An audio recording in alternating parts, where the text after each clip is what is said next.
13h, votre journal sur RTI1. Madame, monsieur, bonjour et bienvenue dans l'actualité ce jeudi. La journée internationale de la destruction des armes légères est célébrée ce 9 juillet. C'est une journée pour alerter sur les dangers du trafic illicite des armes légères et de petit calibre. Mais c'est aussi une journée pour promouvoir leur élimination et la Côte d'Ivoire en fait un symbole de construction de la paix. Et dans les axes de développement, la sécurité est un levier assez important. Et ce 9 juillet, à l'instar du monde entier, la Côte d'Ivoire désarme. C'est la journée internationale de la destruction des armes légères. Un appel à l'action contre la prolifération des armes qui alimente les conflits, le terrorisme, la criminalité transnationale et également l'insécurité.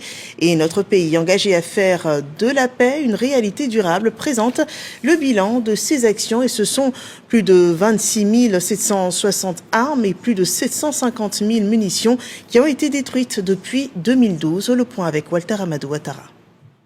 Instituée par les Nations Unies depuis 2001, la journée internationale consacrée à la destruction des armes légères et de petit calibre est commémorée chaque année le 9 juillet. Elle traduit le refus de laisser les instruments de mort circuler dans la société et la volonté de bâtir un avenir où la sécurité est davantage garantie par le droit, la coopération et la solidarité. La Côte d'Ivoire s'inscrit pleinement dans cette dynamique.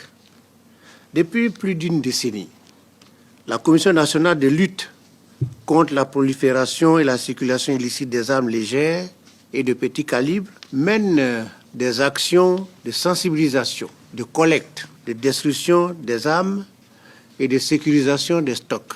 Ainsi, cette politique gouvernementale porte fruit. Sous la haute impulsion de son Excellence M. Alassane Ouattara, président de la République, notre pays a obtenu des résultats significatifs.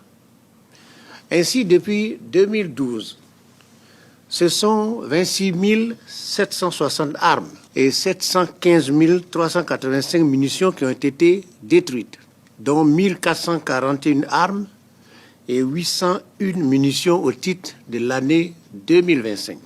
Par ailleurs, la Comnat ALPC a procédé en 2025 à la construction de 2 nouvelles armureries, la réhabilitation de 6 autres, l'équipement de 6 de nos services de défense et de sécurité en conteneurs et box de sécurisation.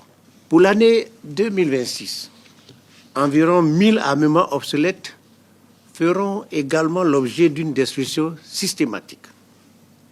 Le ministre de l'Intérieur et de la Sécurité est clair sur ce sujet.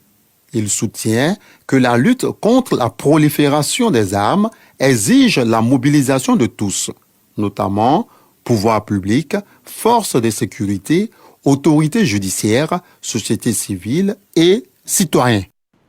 Et voilà, c'est le terme de cette édition d'information. Merci de nous avoir suivis. Je vous souhaite un excellent après-midi sur RTI1. L'info continue à 20h avec Marie-Laure Goran.